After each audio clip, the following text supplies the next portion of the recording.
దేవునికి స్తోత్రము కలుగునుగాక. ఇది యేసుక్రీస్తు రెండవ రాకడ మరియు అంత్య దినాల సూచనలపై శీఘ్ర సారాంశం. ఒకసారి ఆలోచించండి. ప్రపంచవ్యాప్తంగా పెరుగుతున్న యుద్ధాలు, భయంకరమైన కరువులు, ఈ డిజిటల్ మార్పులను బట్టి చూస్తుంటే బైబుల్లో చెప్పబడిన యుగాంతానికి, క్రీస్తు రహస్య రాకడకు మనం ఎంత సమీపంలో ఉన్నామో అర్థమవుతోంది కదూ. ఈ సందేశం ఖచ్చితంగా మనల్ని హెచ్చరిస్తోంది. ఇక మొదటిది, ఏక ప్రభుత్వ విధానం మరియు శాంతి ఒప్పందం. ఈ గ్లోబలైజేషన్, డిజిటల్ కరెన్సీ అంతా కూడా ప్రపంచాన్ని అంత్యక్రీస్తు ఒకే సిస్టంలోకి తెచ్చే ప్రయత్నమేనండి. మనుషులపై వేయబడే 666 ముద్ర అంటే ఈ RFID చిప్స్ లాంటివి దీనికి స్పష్టమైన సంకేతం. అలాగే ఇజ్రాయెల్తో 7 ఏళ్ల శాంతి ఒప్పందం జరుగుతుందని ప్రకటన గ్రంథం 13వ అధ్యాయం, దానియేలు గ్రంథం 9వ అధ్యాయం 27వ వచనం మరియు మొదటి తెసలోనికీయులకు రాసిన పత్రిక 5వ అధ్యాయం 3వ వచనంలో మనం స్పష్టంగా చూడొచ్చు.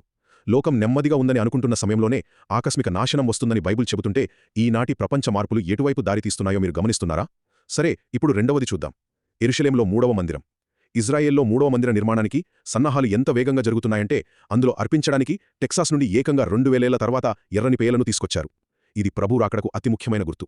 ఇక చివరిది, సంఘంలో భ్రష్టత్వం మరియు మన సిద్ధపాటు. ఈ అంత్యదినాల్లో అబద్ధ బోధకులు, ముఖ్యంగా యెజెబెలు లాంటి తప్పుడు బోధలతో సంఘంలో ప్రేమ పూర్తిగా చల్లారిపోతుంది. ఈ హెచ్చరికలు 2వ తెసలోనికీయులకు రాసిన పత్రిక 2వ అధ్యాయం 3వ వచనం మరియు మత్తయి సువార్త 24వ అధ్యాయం 42వ వచనంలో ఉన్నాయి. 10 మంది కన్యకల ఉపమానంలో వలె యేసుప్రభు రాకడకు ఎత్తబడటానికి మన ఆత్మ అనే దీపంలో ప్రార్థన, పవిత్రత అనే నూనె ఉందా? ఒక మాటలో చెప్పాలంటే దేవుని క్యాలెండర్ ప్రకారం సమయం ముగుస్తోంది. కాబట్టి ప్రతి ఒక్కరూ గుర్రపిల్ల రక్తంలో పాపాలు కడుక్కొని ఆయన రాకడకై పవిత్రమైన వధూ సంఘంగా సిద్ధపడాలి. మరిన్ని ఆత్మీయ సందేశాల కోసం మా ఛానల్ను ఫాలో అవ్వండి మరియు దేవుని వాక్యాన్ని మీ స్నేహితులు, కుటుంబ సభ్యులతో పంచుకోండి.